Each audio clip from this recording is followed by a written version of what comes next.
Have you ever gotten just like too many opinions where one opinion is saying one thing and the other opinion is saying something else, and you're like, I don't know who to listen to or what to listen to?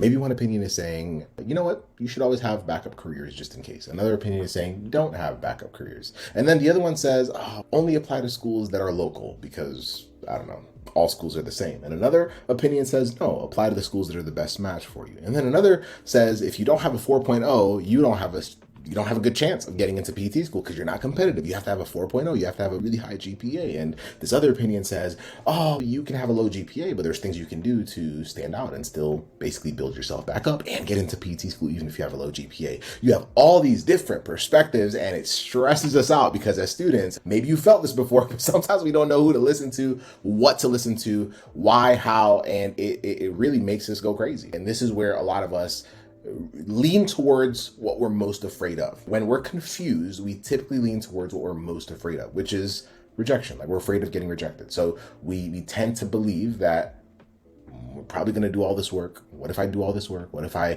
put in all this effort and I don't get accepted into a program? Haven't you felt that before? Right. And so in this episode, I'm going to help you not feel that way anymore. I'm going to help you sift through all the noise and know exactly how to figure out what message to listen to so that you're not wasting time, right? Because this is your life.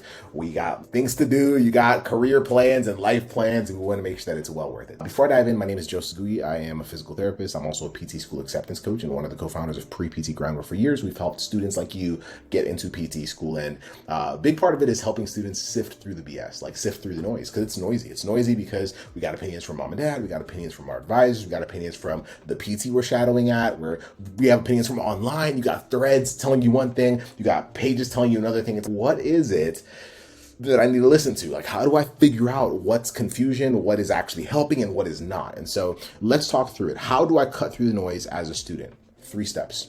Just keep it to 3 simple steps. Write this down.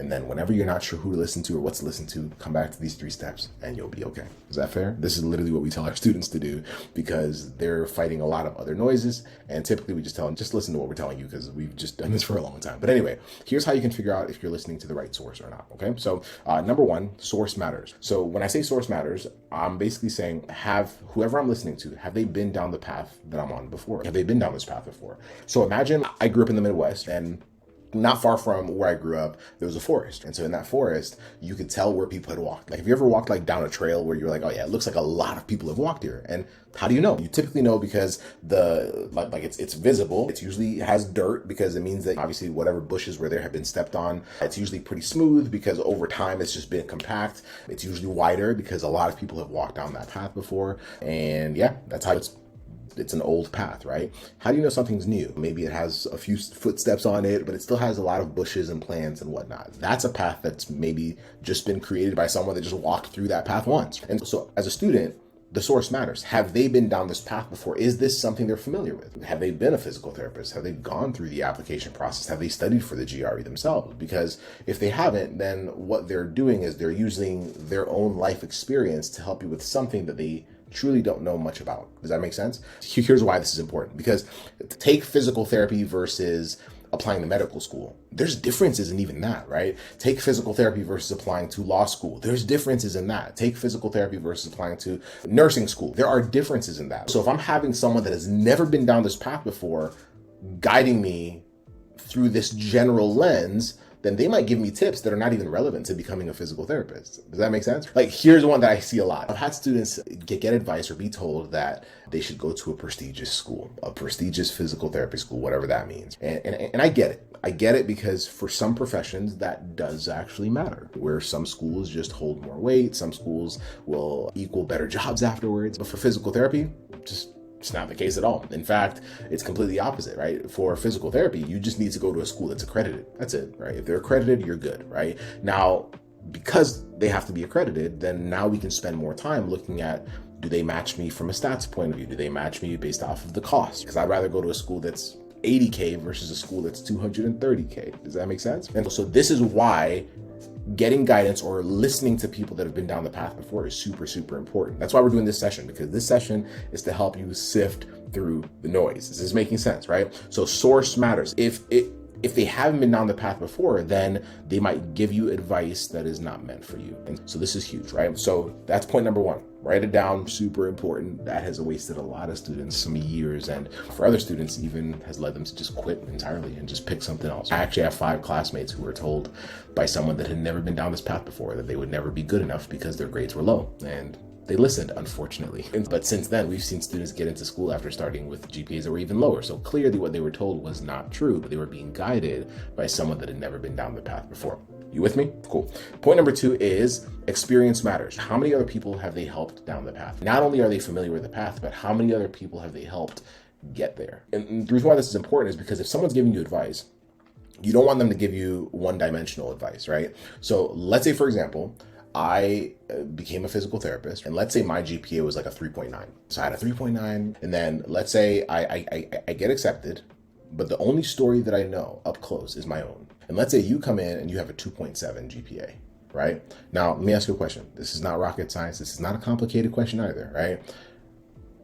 Is it possible that there are things that you'll have to experience that I might not have experienced? Yes or no? The answer is yes, because I have a 3.9 and you have a 2.7. And so is it possible that the path to you getting accepted may be different from the path that I had to take to get accepted? And the answer is yes. So is it possible that if I give you advice, there might be certain things that are actually not relevant to you, even though I've been down the path before, and even though I'm a physical therapist? Yes or no? The answer is yes. And so this is where now, if they have helped lots of other people, then now you can ask, like, have they helped someone that has been in the exact same situation as yourself? So this is one of the cool things, especially with our team, with helping students that have had low GPA. If you followed our account, we've helped hundreds of students directly. So it makes it so cool because now when someone is struggling, I can pull out a story of someone that was in a very similar position. And now the student's like, oh, you understand, like you get it, right? And more importantly, you know how to help me because you've helped someone else like me before. And so that is another way to measure, is this someone that I should listen to about what my next steps are, especially if I feel stuck, right? Because if you're not careful, that same person could be the first to tell you not to pursue PT again. We had one of our students who had wanted to be a PT from the time she was in eighth grade. Eighth grade, this had been her dream, right? So she applies to PT school, gets rejected the first time. And the physical therapist, people that had been down the path before, the physical therapist, the very PTs who had been working with her in a clinic, I don't know if she was working as a PT tech or whatnot, but these were PTs that she had become good friends with. These are people that were supporting her, cheering her on the first time she applied. When she got rejected, though, they were the first to say, hey, you might want to pick a different career. You might want to have a backup plan. You want to have something else. Because to them, they didn't experience that challenge. They had not gotten rejected before. They had not had the GPA that student had. So they couldn't relate from experience. And that's where they were like, the safest route is pick something else, even though this student only wanted to be a physical therapist from the time that she was in eighth grade. Now, the story ends well. She ends up picking a different group of people that had been down the path before. She ended up joining our program. And of course, she's finishing up PT school in the next month or two. So it all worked out pretty well. But experience matters greatly. Cool. And then number 3, place trading. Would you happily trade places with them, right? When I'm asking for someone for advice, I always ask myself, would I happily switch places with you, right? This is not just for physical therapy. This is just life. So even for us, we have a few businesses. So a few online businesses. One of us has a brick and mortar business as well.